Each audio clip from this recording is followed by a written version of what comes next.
Sudevaya, Namo Vishnupadaya, Krishna Krishtaya, Bhutale Srimate, Radha Swami, Dinamina. Namaste Saraswati Devi, Gauravani, Dachadine, Nirvishesha, Shunyavadi, Parshvatade, Sutadine, Jai Sri Krishna Chaitanya. Prabhu Nityananda, Shri Advaita Gadadhar, Shiva Sadi Gaur Bhakta Vrinda. Hare Krishna, Krishna Krishna, Hare Hare, Hare Rama, Rama Rama, Hare Hare. Hare Krishna. So today we'll see verse number 8.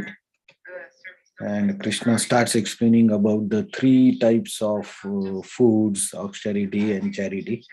So first he explains about the food, which is dearer to people who are in goodness, or the food which is preferred by people in goodness. Okay, how is that food? So aharas tavapi sarvasya. You said It was yesterday, right? 7. Okay, so this one, yeah. Ayuh sattva bala arogya. Ayuh sattva balarogya. Sukha priti vivardhana. Sukha priti vivardhana. Rasyaha snigdaha sthiraha hridaya. Rasya snigdha sthira hirdya. Ahara satvika priya. Agara satvika priyaha. So, Ayuh sattva balarogya. Sukha priti vivardhanaha. Rasya snigdha sthira hirdya. Agara satvika priyaha.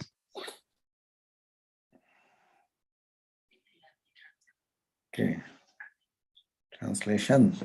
Foods dear to those in mode of goodness increase the duration of life, purify one's existence, give strength, health, happiness, and satisfaction. Such foods are juicy, fatty, wholesome, and pleasing to heart. So here Krishna explains which food is preferred by people who are in goodness. So if we see the characteristics of such food, right? What it gives? Ayu, it gives the life, it gives the sattva and bala arogya, it gives the existence or strength or power. It gives satisfaction. It gives happiness to the heart, increases. And how is that for rasaya? It's juicy and fatty. So actually, see, we nowadays there are different types of diets going on, right? And different types of diets explain which should be taken, food should not be taken. One purpose of those is weight control, and they say that whatever diet you take, it is nutritious, good for health. But here Krishna gives very simple diet plan. Okay, if you are in mode of goodness, what you will like? So you will like juicy, like liquid, and snigdha. It's like when we say snigdha, it's mild in oil, the food which has less oil, and sthira means the food that has lasting effect. It's not like that you eat now and it's finished immediately. It has a lasting effect. It gives strength or fulfillment for longer time. And the food should be beneficial to the heart. Hridaya, this word is coming here. Right? So generally in the Vedic life, what food was prepared by the sages or the yogi practitioners was very simple. They used to eat like fruits and roots and simple boiled vegetables. That was the food that they preferred, but they were yogis because they want to do the austerity. That was the food they used for. That was one way of controlling the tongue also. But if we see Srila Prabhupada's diet, Srila Prabhupada's diet was very simple and very, how to say, standard. He used to eat dal, rice, chapati, and one sabji. And that also very simple. It was not like spicy or anything. Srila Prabhupada used to eat, of course, the fried items like he used to, because he was Bengali, so he will use the fried items, but light oil. Like he will use the Srila Prabhupada's food. One of the food he used to like is fried brinjal. That's made in Bengal. It's very famous.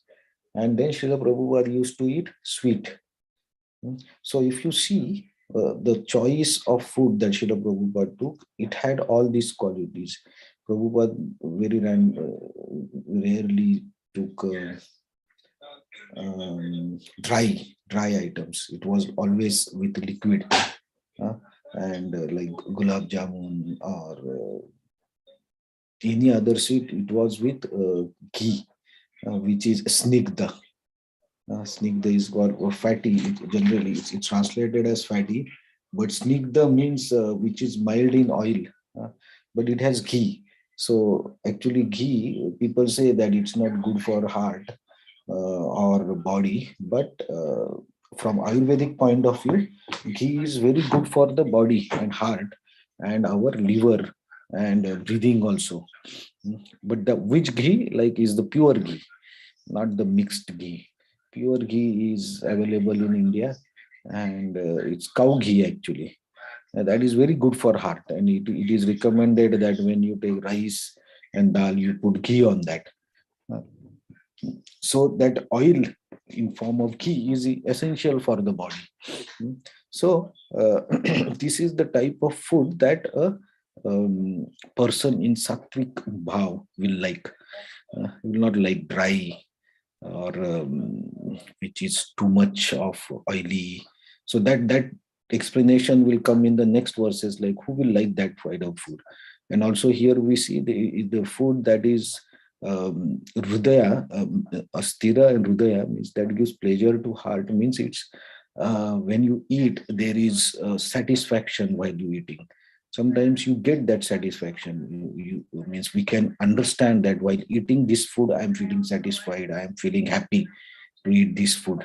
uh, and like sometimes we have to eat a lot of quantity to get satisfied, but sometimes even if we eat little bit quantity we immediately feel very satisfied. So one of the best way is eat the prasadam. So whatever food we prepare, we offer it to Krishna or God, and then we eat it. And what should be offered? Krishna is explained in the ninth chapter. It should be simple, vegetables, foods, nothing else Krishna demands, but it should be with love and bhakti. That's what Krishna prefers. So offer it to God and then you eat. So um, when you want to prepare food for God, it should be very sattvic. These are the qualities, and then you eat it. So it will get lasting effect for your heart, and then you don't get any diseases as such, because it's sattva. It's a sattva and bala and arogya. Arogya means what? Health. It's healthy. In not more than 20 to 25 years back, when we were in college and all, the food was like this. It was not much variety of food. There was no fast food, much fast food available. And even if we go for picnic or even if we go to school or at home, the food was very common and standard, and it was of this category. So people generally, when you make the food, the mood of the person who is making, the mood of the person who is eating, uh, all depends on how it is made. So if it is made with love and care, that food tastes different. But when the food is made in a different mood, then we can experience the taste also. So how the person who makes the food is also very important. So that's why if you go in temple or everywhere, the kitchen rules are very strict. because only who can cook for God is Brahman, who has the qualities of Brahman. So he's peaceful, he's silent, he's compassionate, he is considerate to everyone, and he's not in um, angry mood or passionate for anything. So that's the qualities like of Brahman. So generally Brahmins make food for God so that it has naturally all these qualities into it, and then it is offered to Krishna, and then we eat it. So this type of food will not give problems. So 20 years back, the people like my father or that age of people, up generation up, they used to eat this type of food and they had very less physical problems. Uh, Weight problems were less because they were standard and this type of food. So it was healthy. But from last 25 years, we have seen that different types of diet, fast foods, everything has come in.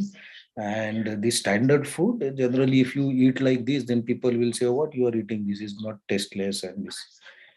But that's a misunderstanding that Krishna also explains here, right? So we have to make a choice of food that will actually increase our sattva gun, not our passion. But sometimes we are in passionate food, we will like a different type of food. So,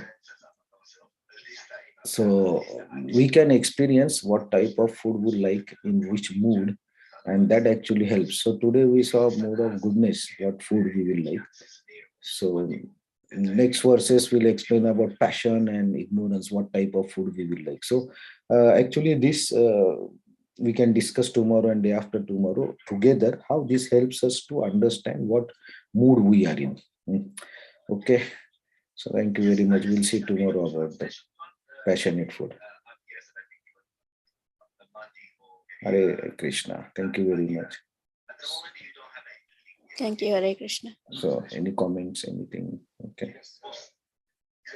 Hare Krishna. Thank you very much. Thank you.